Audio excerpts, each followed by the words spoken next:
ಆತ್ಮೀಯ H16 news ವೀಕ್ಷಕರೇ, ನಾನು ನಿಮ್ಮವ MI ಅಥವಾ ಮಲ್ಲಪ್ಪ ಜೋತ್ ಅವರು. ಆತ್ಮೀಯರೇ, ಈ ದಿನ ಇನ್ನೊಂದು ವಿಶೇಷ ಏನಪ್ಪ ಅಂದ್ರೆ ಜನಪದ ಲೋಕದ ಬಗ್ಗೆ, ಜನಪದರ ಬಗ್ಗೆ, ಜನಪದ ಕಲಾವಿದರ ಬಗ್ಗೆ, ನಾಟಕಕಾರರ ಬಗ್ಗೆ, ಪಾಶ್ಚಾತ್ಯಕಾರರ ಬಗ್ಗೆ, ಸಣ್ಣ ಆಟದವ್ರ ಬಗ್ಗೆ, ದೊಡ್ಡ ಆಟದವ್ರ ಬಗ್ಗೆ, ಎಷ್ಟು ಆಟಗಳಿದ್ದು ಎಲ್ಲ ಆಟಗಳ ಬಗ್ಗೆ, ಜನಪದ ಕ್ರಿಯೆಯ ಬಗ್ಗೆ ಅನೇಕ ವಿಷಯಗಳ ಸಂಗ್ರಹವನ್ನು, ವಿಷಯ ಸಂಗ್ರಹವನ್ನು, ಜನಪದ ಕಲಾಕಾರರ, ಕಲಾವಿದರ ಅವರ ಪರಿಚಯವನ್ನು ಪ್ರತಿ ಒಬ್ಬರಿಗೆ ಗೊತ್ತಾಗಲಿ ಅನ್ನೋ ದೃಷ್ಟಿ ಇಟ್ಕೊಂಡು ನಮ್ಮ ಕರ್ನಾಟಕ ಜಾನಪದ ಪರಿಷತ್ತು ಅವರಿದ್ದಂಥವರು ಒಂದು ದೊಡ್ಡ ಸಾಹಸವನ್ನು ಮಾಡಿದ್ದಾರೆ. ಕರ್ನಾಟಕದಲ್ಲಿ ಪ್ರತಿಯೊಂದು ಜಿಲ್ಲೆಯ, ಪ್ರತಿಯೊಂದು ತಾಲೂಕಿನ, ಆ ತಾಲೂಕಿನಲ್ಲಿ ಪ್ರತಿಯೊಂದು ಹಳ್ಳಿಗಳಿಗೆ ಸಾಧ್ಯದಷ್ಟು ಜನ, ಎಷ್ಟು ಜನ ಕಲಾಕಾರರಿದ್ದಾರೆ, ಆ ಕಲಾಕಾರರನ್ನು ಬೆಳಕಿಗೆ ತರುವಂಥದ್ದು, ಪರಿಚಯಿಸುವಂಥದ್ದು. ಯಾಕಂದ್ರೆ ಜನಪದರನ್ನ ಯಾರು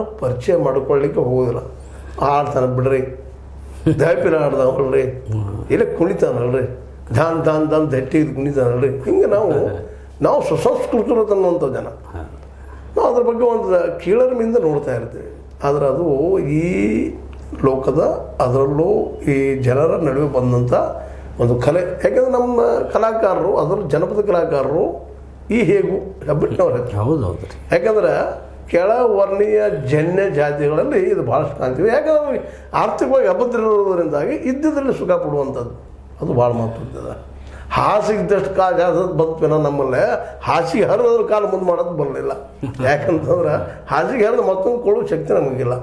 ಈ ಪರಿಸ್ಥಿತಿಯಿಂದಾಗಿ ಜನಪದರು ಇದ್ದುದರಲ್ಲಿ ಬದುಕುವಂಥದ್ದು, ತೃಪ್ತಿ ಪಡುವಂಥದ್ದು, ಸುಖ ಪಡುವಂಥದ್ದು, ಸುಖವನ್ನು ಅಲ್ಲೇ ಹುಡುಕಿ ಅದರೊಂದಿಗೆ ತಾವು ಮಣ್ಣಾಗಿ ಹೋಗಿ ಮತ್ತೊಂದು ಹೂವನ್ನು ಎಬ್ಬಿಸುವಂಥ ಕೆಲಸವನ್ನು ಮಾಡ್ತಾ ಬಂದಿದ್ದರ ಬಗ್ಗೆ ಒಂದು ಸಂಗ್ರಹ ಮಾಡಿದರು ನಮ್ಮ ಜನಪದ ಕರ್ನಾಟಕ ಜನಪದ ಪರಿಷತ್ನವರು. ಆ ಸಂಗ್ರಹದಲ್ಲಿ ಬೆಳಗಾವಿಯ ಜವಾಬ್ದಾರಿಯನ್ನು ನಮ್ಮ ಮಿತ್ರರಂತ ಯಶವಂತ ಬೆಳಗೇರಿ ಅವರು, ಇನ್ನೋರು ಮಿತ್ರ ಡಾಕ್ಟರ್ CK ನಾವಲಿಗೆ ಅವರ ಒಂದು ಸಂಪಾದಕತ್ವದಲ್ಲಿ ಬೆಳಗಾವಿ ಜಿಲ್ಲೆಯ ಈ ಕಲಾಕಾರರು, ಕಲೆಗಳು, ಅದ್ರ ಬಗ್ಗೆ ಪರಿಚಯ ಮಾಡಿಕೊಡ್ರಿ ಅಂತೇಳಿ ಅವರು ಜವಾಬ್ದಾರಿ ವಹಿಸಿದ್ರು.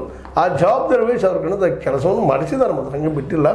804 ಜನ ಜನಪದ ಕಲಾಕಾರರ ಪರಿಚಯ, ಭೇಟಿ, ಅವ್ರ ಮೊಬೈಲ್ ನಂಬರು, ಅವರೇನು ಯಾವ ಕಲೆಯಲ್ಲಿದ್ದಾರೆ, ಯಾವ ಜನಪದ ಕಲೆಯಲ್ಲಿ ಅವರ ಆಸಕ್ತಿ ಅದ, ಬೆಳೆಸ್ತಾ ಇದ್ದಾರೆ, ಅದಕ್ಕೆ ತಾವು ಜೀವ ಕೊಟ್ಟಿದ್ದಾರೆ, ಜೀವ ಕೊಡೋ ಜೊತೆಗೆ ಮನೆಯಿಂದ ಹಾಳಾಗಿ ಓಡಿಯಲ್ಲಿ ಹೋಗಿದ್ದಾರೆ, ಎಲ್ಲರ ಬಗ್ಗೆ ಇವ್ರನ್ನ ಹುಡುಕಿದ್ದಾರೆ. ಯಾಕಂದ್ರೆ ಇಲ್ಲೇ ನಮ್ಗೆ ಹಾಡಿಸ್ತಾರೆ, ಕುಣಿಸ್ತಾರೆ, ಎಲ್ಲ ಮಾಡ್ತಾರೆ.